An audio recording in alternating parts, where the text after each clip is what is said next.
the social media gods for real estate agents have spoken. They have said nobody wants to see your closed posts, your pending posts, your just listed posts.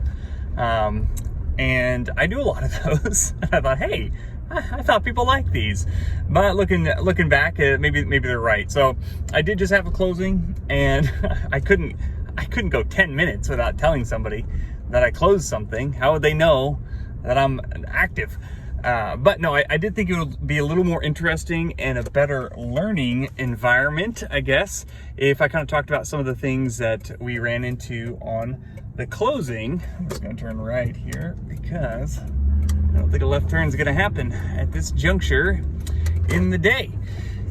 Anyway, so this was kind of an interesting one. I'm going to redact all the names and dates, but we had a house that for various reasons sat on the market, and this is not like a proud point for me, but it sat on the market for, god darn, close to 3 years, I believe.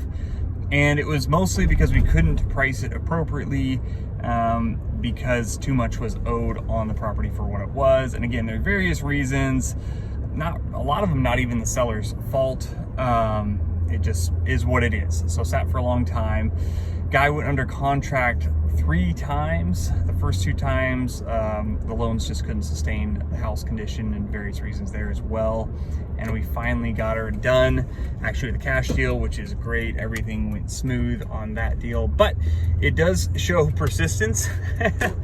And it, I don't know, I just thought it was kind of an interesting thing. The guy needed to sell, so there's really no other option. He was able to hold out. He was able to rent the place out. So that could be an option for you if you need a certain dollar amount.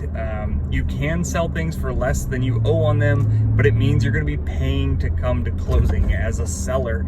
And that is really hard for most people to do.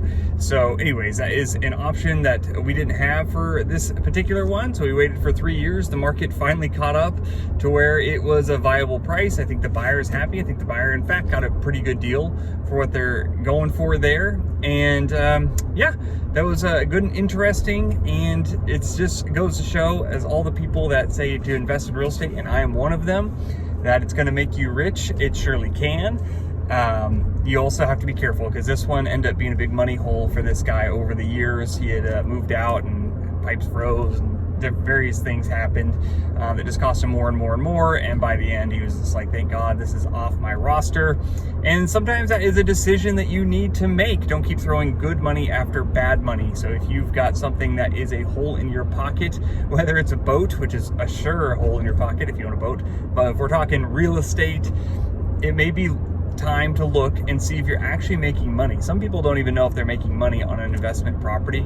So get to the nitty-gritty numbers, which I'm not going to go over today, but you should, hopefully, if you've invested, you should know how to run your numbers, see that it's profitable, or if that's profitable enough, and yeah, cut ties with things that aren't, and reallocate that money to something that's going to make you some money.